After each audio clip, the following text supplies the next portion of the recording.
Hello, everyone. Welcome back to Fluent Vibe Podcast. I'm Ria. And I'm Ethan. Let me ask you something. Have you ever known exactly what you wanted to say in English, but the moment someone looked at you and waited for an answer, your mind went completely blank? Maybe you've experienced this during an interview, during a class presentation, during a conversation with a stranger, or even while talking to friends. What's strange is that later, the words suddenly come back. You remember everything, the vocabulary, the grammar, the perfect response. And then you wonder, if I knew the answer, why couldn't I say it? If that sounds familiar, you're not alone. Millions of English learners experience exactly the same thing. And today, we're going to explore the fascinating psychology behind this problem, why your brain sometimes refuses to speak English when pressure appears. Music, soft intro music, fades out. Ethan, let's start with the big question. Why does the brain suddenly stop cooperating under pressure? Because your brain has two different priorities. Interesting. What are they? One priority is communication. The other is survival. Survival? Yes. And under pressure, survival often wins. Even during a simple conversation?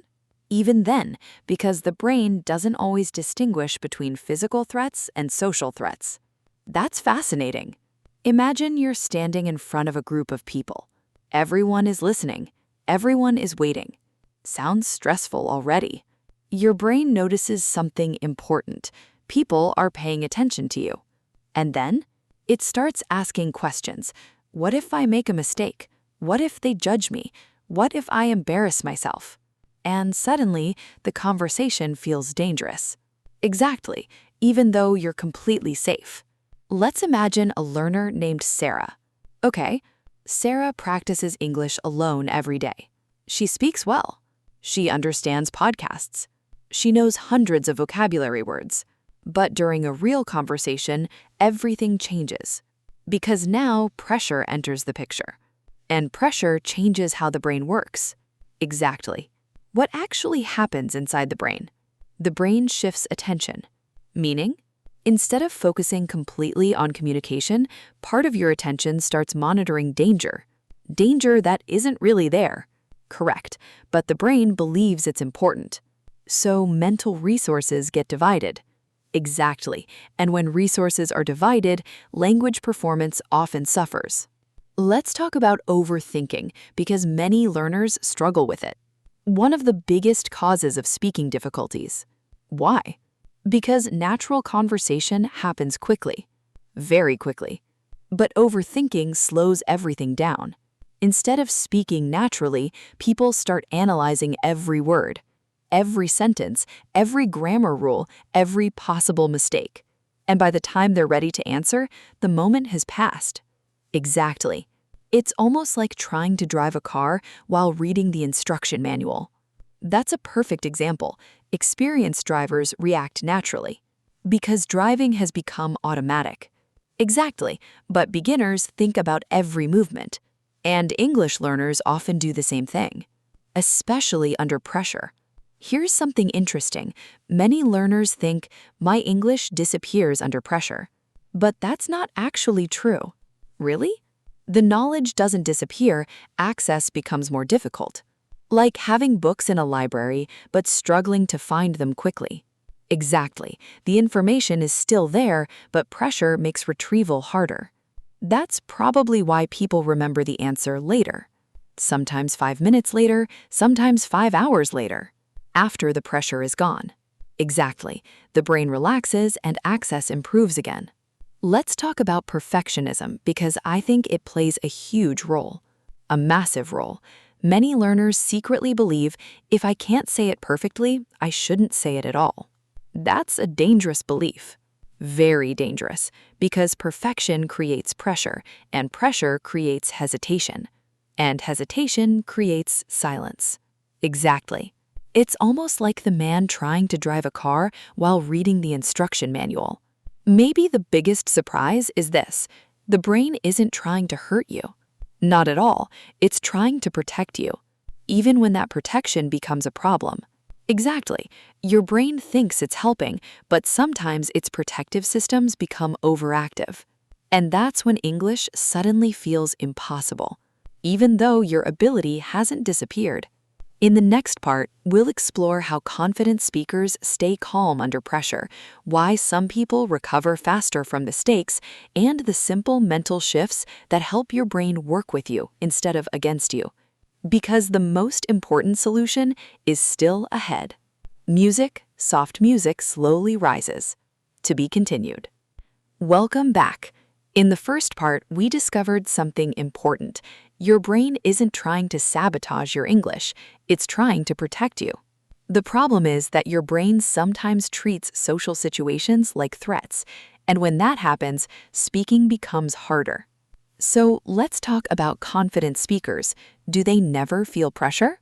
Actually, they do, much more often than people realize. Really? Absolutely. The difference is not the absence of pressure, it's their response to pressure. Explain that. When nervous learners feel pressure, they often focus on mistakes. What if I say something wrong? Exactly, but confident speakers focus on communication. What message am I trying to share? That's the difference. Interesting. So attention matters. A lot. Your brain can focus strongly on a few things at once. If you're focused on fear, you have less attention available for speaking. But if you're focused on the conversation, your brain works more naturally. Let's imagine you're talking with a friend. Okay. Suddenly you forget a word. A common situation. What does a nervous learner do? They panic. They stop talking, they apologize, they become frustrated. And what does a confident speaker do? They keep going. They describe the word, use a simpler word, or express the same idea differently. The conversation continues. Exactly, because communication matters more than perfection. Let's talk about mistakes, because many learners fear them deeply. One of the biggest fears in language learning. Why are mistakes so powerful emotionally? Because many people connect mistakes with identity. Meaning, instead of thinking, I made a mistake, they think, I am bad at English. That's a huge difference. A very huge difference. One describes an event, the other attacks a person. And confident speakers don't do that. Not usually. They separate themselves from their mistakes. Interesting. A mistake becomes information, not proof of failure. That's a mindset shift, a powerful one. Let's imagine two people giving a presentation. Okay? Both make the same grammar mistake. Right. The first person thinks about it all day and loses confidence. The second person notices it, learns from it, and moves on. And that person improves faster because learning continues. I think many learners underestimate the power of self-talk. Absolutely, the way you talk to yourself matters. For example, instead of saying, my English is terrible, try saying, I'm still learning. Instead of, I always mess up, say, I'm improving with practice. Those sentences feel very different because they create different emotional states. Let's discuss a practical strategy. What should someone do when pressure appears? First, slow down. Interesting. Many learners try to speak faster when they're nervous, which creates more mistakes. Exactly. Slow speaking often sounds more confident than rushed speaking. That's valuable advice. Second, focus on the message, not the mistake. Communication first. Always. Here's another important truth. Pressure decreases with experience. Very true. The first conversation feels scary. The 10th feels easier. The 100th feels normal. Because the brain learns something. What? Nothing terrible happens. And that lesson builds confidence. One conversation at a time. If you're listening right now and English feels difficult under pressure, please remember this. Your struggles are normal. Very normal. You are not broken. You are not incapable. And you are definitely not alone. You're simply learning a skill that requires practice. Before we finish, let's remember today's biggest lesson. Your brain refuses to speak under pressure because it thinks it's protecting you. But with practice, your brain learns that conversations are safe. Confidence grows. fear shrinks, communication becomes easier, and speaking starts to feel natural. Thank you for joining us on Fluent Vibe Podcast. I'm Rhea. And I'm Ethan. Keep speaking, keep practicing, keep showing up.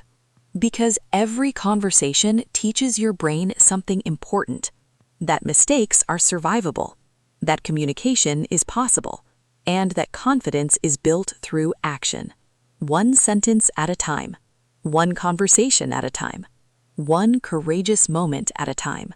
We'll see you in the next episode. Until then, take care and never stop speaking English.